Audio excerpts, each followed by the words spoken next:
மனதிற்கு மிகவும் இனிய மகர ராசிக்காரர்களே, மகர ராசிக்காரர்கள்னா எனக்கு ரொம்ப பிடிக்கும். மகர ராசிக்காரர்கள் உலகின் எந்த பகுதியில் இருந்தாலும் எங்கிட்ட தான் நீங்க தாங்க இடிதாங்கி. மகர ராசிக்காரங்க தான் இடிதாங்கி. எவ்வளவு அடிச்சாலும் அழுதது கிடையாது, ஓடுனது கிடையாது. அங்கேயே நின்று சமாளிக்கலாம். 11ஆம் இடத்துல பாதகாதிபதி ஆட்சி பெறும்போது என்ன ஆகும்னா, வர்ற போற கேஸ் எல்லாம் இம்மா நீ தானமா சொன்ன வேலை கிடைச்சா கிடைக்கட்டும், இல்லைனா ஊருக்குன்னு சொல்லி சொன்ன நேரமா அவனுக்கு வேலை சொல்லப்பட்டதெல்லாம் சொல்லாதீங்க. நன்றாக புரிஞ்சு மனதில் வைத்துக் கொள்ளாமல் பேசதான் உங்களை சொன்னிச்சு. மனசுல பட்டதெல்லாம் பேசுறதுக்கு உங்களுக்கு சொல்லலை. 2ஆம் இடத்துல ராகு பகவான் இருக்கும்போது அதெல்லாம் ஏற்படும். அலாரமிங் நம்பர் 4, ராசிநாதன் சனி சரியாகிறார். ராசிநாதன் ஹெல்த் கான்சியஸ் வந்துடும் உங்களுக்கு திடீர். உலகெங்கிலும் இருக்கும் ஆன்மீக பரிகார நேயர்கள் அனைவருக்கும் வணக்கம். நான் உங்கள் ராம்ஜி. என் மனதிற்கு மிகவும் இனிய மகர ராசிக்காரர்களே, மகர ராசிக்காரர்கள்னா எனக்கு ரொம்ப பிடிக்கும். மகர ராசிக்காரர்கள் உலகின் எந்த பகுதியில் இருந்தாலும் எங்கிட்ட தான் நீங்கள் ஜாதகம் பார்க்கணும். காரணம் என்னவென்றால், என்னை விட உங்களை விரும்பக்கூடிய ஆள் வேறு யாரும் இல்லை. விருச்சிகத்தை தொடர்ந்து மகர ராசிக்காரர்கள் எனக்கு ரொம்ப பிடிக்கும். மகர ராசிக்காரர்கள் எப்பொழுதுமே சிறப்பானவர்கள். வாழ்விலே பல விஷயங்களை அச்சீவ் பண்ணுறவங்க, நல்ல நல்ல எண்ணங்கள் உடையவர்கள், ரொம்ப சாமிங்கான, ரொம்ப கான்ஃபிடென்ட்டான மனதுடையவர்கள். மகர ராசிக்காரங்களே ஃபெட்டப் ஆகுதுன்னா எரிமலை எப்படி பொறுக்கும் அப்படிங்கிற மாதிரி தான். இடிதாங்கி நீங்க தாங்க இடிதாங்கி. மகர ராசிக்காரங்க தான் இடிதாங்கி. எவ்வளவு அடிச்சாலும் அழுதது கிடையாது, ஓடுனது கிடையாது. அங்கேயே நின்று சமாளிப்போம்டா. அந்த தைரியத்தோடையவங்க மகர ராசிக்காரர்கள். மகர ராசிக்காரங்களுடைய பெரிய நல்ல விஷயமே என்னன்னா, 7ஆம் இடத்திலே குரு பகவான் உச்சம் பெறுகிறார். 7ஆம் இடத்துல குரு பகவான் உச்சம் இருக்கும்போது, காதலிக்கும் பெண்ணின் கைகள் தொட்டு நீட்டினால் தான 7ஆம் இடத்துல காதல் வருகிறது பாருங்க. கண்ணின் கடைவெளி காதலியர் காட்டிவிட்டால் மண்ணில் குமரருக்கு மாமலையும் ஓர்கெடுகாம்னா, அந்த மாதிரி ஒரே லவ்ஸ் தான். 7ஆம் இடத்துல வராரு சந்திரன், குரு வராரு. சும்மா இருக்கிறவன் சங்க ஊதிக்கு எடுத்த ஆண்டிங்கிற மாதிரி 7ஆம் இடத்துல குரு பகவான் வந்து என்ன பண்ணிட்டாரு, உங்களுக்குள்ள காதலை ஊற்றி விட்டு போயிட்டாரு. ஐயா வாழ்றதுக்கு வழி சொல்லுங்க ஐயா, நாங்கள் சம்பாதிக்கிறதுக்கு வழி சொல்லுங்க. சம்பாத்தியம் கிடைக்குது சார், சம்பாத்தியம் இப்போ ரொம்ப முக்கியமா. எங்கே போவாங்க எல்லாரும் சம்பாதிச்சுட்டு, கிடைச்சா லவ் பண்ண தான் போவாங்க அப்படிங்கிற மாதிரி. காதலினுடைய அருமை உங்களுக்கு இப்போ தான் புரியும். இத்தனை நாளாக பிரிஞ்சிருந்துட்டோமே, நம்ம வாழ்க்கையில் என்னத்தை வாழ்ந்து சாதித்தோம், இனிமையாவது நம்ம காதலிப்போம் போன்ற எண்ணங்கள் எல்லாம் வரும். 7ஆம் இடத்துக்கு குரு பகவான் அதெல்லாம் தருவார். ஒரே தூக்கி ஃபாரின்ல உட்காரச்சுருவார். நீங்கள் ஏன் வந்து இன்னும் புளியம்பட்டியில் இருக்கீங்க, இது போயிட்டு வரும்போது புளியம்பட்டி டிக்கெட்டு அப்படிங்கிற மாதிரி அழகா அப்படி ஐரோப்பா போயிட்டு வரும்போது ஆப்பிரிக்கா போயிட்டு ஒரே வெளிநாட்டிலே ட்ராவல் பண்ணிகிட்டே இருக்கிறேன். இப்போ நீங்கள் எந்த ஏர்போர்ட்டில் இருக்கீங்க? நான் இப்போதான் சவுதி அரேபியா ஏர்போர்ட்டில் இருக்கிறேன். அந்த மாதிரி ஒரே கண்டம் விட்டு கண்டமாக ட்ராவல் பண்ணுவீங்க. இந்த 7ஆம் இடத்துல குரு பகவான் உச்சமாகும்போது ஒரே தூக்கி ஃபாரின்ல உட்கார வச்சிருவார். நண்பர்களே, ரொம்ப சந்தோஷமான விஷயம்லாம் மகர ராசிக்காரங்களுக்கு ஏற்பட போது. நீங்கள் நியூ இயருக்கு தாய்லாந்து போகிற ட்ரிப்பை பற்றி நான் பேசலை. நான் பேசுறது ஆகக்கூடிய வேலையை பற்றி பேசுகிறேன். 2026 நீங்கள் எப்படி இருப்பீங்கிறத பற்றி பேசிகிட்டு இருக்கேன். நிறைய பேர் கமெண்ட்ல சில பேர் எனக்கு ஃபோன் பண்ணாங்க, கரெக்டு குறித்து நீங்கள் சொன்னது கரெக்டு தான். இப்போ தான் நாங்கள் போயிட்டு ஜப்பானுக்கெல்லாம் போயிட்டு போட்டோ எடுத்துகிட்டு வந்தோம். போட்டோ எடுத்துகிட்டு வந்ததை பற்றி பேசலைங்க, பொழைக்க போனதை பற்றி பேசிகிட்டு இருக்கேன். 7ஆம் இடத்துல குரு பகவான் வரும்பொழுது உங்களை தூக்கி மேலே வச்சிடுறார். அடுத்ததாக இந்த குரு பகவான் 5ஆம் பார்வையாக 11 பார்க்கிறார். 11ஆம் இடம் என்பது உங்களுடைய பாதகாதிபதி வீடு. பாதகாதிபதி வீட்டில் உங்களுக்கு கெடுதலை மட்டுமே தரக்கூடிய செவ்வாய் ஆட்சி பெற்று அமர்ந்திருக்கிறார். இப்போ அலாரமிங் என்னங்கிறத பற்றி தான் பேசிட்டு இருக்கோம் இல்லையா. இந்த 7ஆம் இடத்துல குரு பகவான் உச்சம் வரும்பொழுது ஃபாரின் சான்சஸ் வரும். ஃபாரின் சான்சஸ் வந்து தயவுசெய்து யூஸ் பண்ணிக்கோங்க. அலாரமிங் நம்பர் 1 தயவுசெய்து யூஸ் பண்ணிக்கோங்க. யாராவது இந்த ஊரை விட்டு ஓடி போயிடணும் சார், நல்லா எடுத்து இந்த கிளியை நல்லா பார்த்து நல்ல சீட்டாக பார்த்து எடுத்து போட சொல்லுங்கள் சார். இங்கனக்குள்ளே இருக்கலாமா, இல்லை துபாய்க்கு போய் பொழைச்சிக்கலாமா?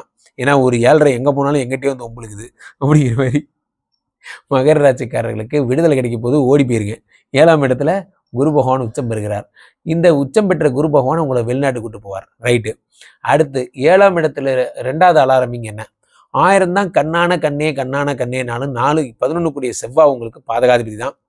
அவன் பாதகாதிபதி ஆட்சி பெறும்பொழுது நாங்கள் ரத்த சம்பந்தப்பட்ட ஹீமோகுளோபின் சம்பந்தப்பட்ட விஷயங்கள்ல ஃபெட்டப்பாகும். உடம்பு சும்மாவே டயர்டாகவே இருக்கும். சில நாள் எந்திரிச்சு போனால் உடம்பு கூடவே வரும். பார்த்தீங்கன்னா என்னத்த வாழ்க்கை, இதுக்கு வாழ்ந்துக்கிட்டு இங்கேருந்து அவ்வளோ தூரம் வேறு நடந்து வேறு போகணும். அது ஒரு வேலை தானே. சமையல் ரூமில் போய் தண்ணி குடிக்கலாம் தான், தண்ணிக்கு தாகமாக தான் இருக்குது, கிச்சன் வரைக்கும் நடந்து போகணும், அது ஒரு வேலை தானே.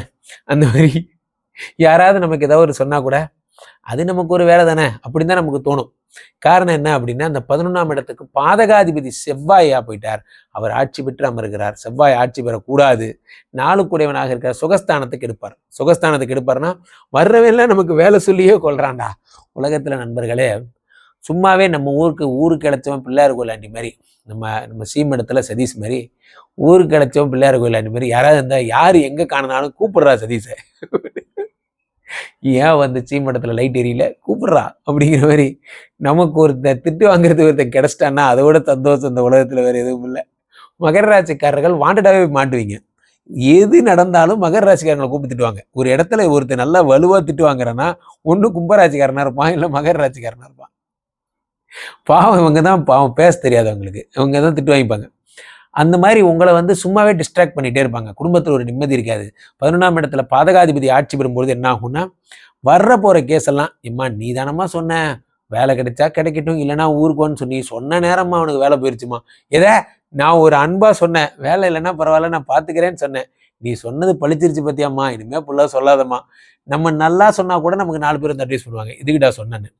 அப்போது 11ஆம் இடத்துல அப்போது ஒரு கேஸ் டைவெர்ட் ஆகணும்னா எங்கடா இருக்கான் மகர ராசிக்காரனை கூப்பிட்றான், அட்டென்ஷன் கிரியேட் பண்ணி அவனை வச்சு டைவெர்ட் பண்ணி விட்ருவாங்க. இங்கே வேற ஒரு பிரச்சனை போயிட்டு இருந்தது, இந்த பிரச்சனையை வச்சு டைவெர்ட் பண்ணி விடுவாங்க. அந்த மாதிரி தான் உங்கள் நிலைமையே அப்படி தான். 11ஆம் இடத்துல செவ்வாய் ஆட்சி பெற்று அமர்ந்திருக்கிறார். அதனால் அலாரமிங் நம்பர் 2, இந்த ஃபேமிலி ஃப்ரஸ்ட்ரேஷனுக்குள்ளே போகக்கூடாது. நன்றாக புரிந்து கொள்ளுங்கள் நண்பர்களே. ஒர்க் இஸ் ஹோலி, என்னுடைய கருத்துக்குள்ளே வந்துருங்க. ஒர்க் இஸ் ஹோலி, வேலையை தொட்டு நம்ம கண்டாமினேட் பண்ணக்கூடாது. ஒர்க் இஸ் ஹோலி, ஒர்க்கை கும்பிட வேண்டும். அது மாதிரி ஃபேமிலி இஸ் எ டெம்பிள், ஃபேமிலிக்குள்ளே போய் அவங்களோட சண்டைக்குள்ளே நம்ம இன்வால்வ் ஆகக்கூடாது. வெளியே நின்று வேடிக்கை பார்த்துட்டு வந்துடணும். யாரோ அடிச்சிக்கிங்க என்னமோ ஆயிக்கிங்க, எனக்கு இதுக்கு சம்மந்தம் இல்லை அப்படிங்கிற மாதிரி ஒரு மனநிலையில் இருந்துட்டிங்கன்னா உங்களுக்கு எந்த ஃப்ரஸ்ட்ரேஷனும் வராது. அலாரம் நம்பர் 3 என்ன, 2ஆம் இடத்துல ராகு, பேச்சிலேயே வந்து விழும். இந்த சொல்லுவாங்கள்ல வாயிலேயே மிதி விழுவுதுங்க, சும்மா பேசினா கூட அடி விழுவுதுங்க. 2ஆம் இடத்துல ராகு பகவான் இருக்கும்போது, அப்போது ராசிலேயே ராகு இருக்கிற கும்பராசிக்கார நிலமெல்லாம் யோசிச்சு பாருங்க. அப்போ ராசிலேயே ராகு, அது மாதிரி 2ஆம் இடத்துல ராகு இருந்தால் என்ன ஆகும், எது சொன்னாலும் தப்பு. இப்போ நான் ஏதாவது ஒன்று சொல்லணும், அதை வச்சு என்ன திட்டணும், அதான் முடிவு பண்ணிட்டேன். ரைட்டு, என்ன கூட்டத்துக்குள்ள சைத்தான் சைக்கிளில் வருது அப்படிங்கிற மாதிரி 2ஆம் இடத்துல ராகு. நான் என்னமோன்னு சொல்ல போனேன், பரவாயில்லப்பா வேலை போனால் போட்டுப்பா நான் இருக்கேன். இதே வேலை போனால் போட்டுட்டியா, அப்பா வேலை போயிடுச்சு தெரியுமா, அது காரணம் நீ தான்ருவாங்க. 2ஆம் இடத்துல ராகு இருந்தால் என்ன ஆகும்னா, பேச்செல்லாம் தப்பாக இருக்கும். பேசும்போது ஜாக்கிரதையாக பேசுங்க. ஒரு மீட்டிங் நடந்துட்டு இருக்கும், நம்ம கம்பெனி எப்போ நல்லா போகும், நம்ம கம்பெனி நல்லா வரும்னு நம்பிக்கை இருக்கா, சத்தியமாக எனக்குலாம் நம்பிக்கை இல்லை சார், இந்த கம்பெனி நல்லா உருப்புன்னு படக்குன்னு சொல்லிடுவீங்க. அப்படி சொல்லாதீங்க, மேனேஜர் மனசு கஷ்டப்படும். கம்பெனி பொறுமையாக தான் சார் வரும், எனக்கு ஒரு லாங் டேர்ம் விஷன் இருக்குது சார், அப்படி ஏதாவது சொல்லி பூசி மெழுவுங்க.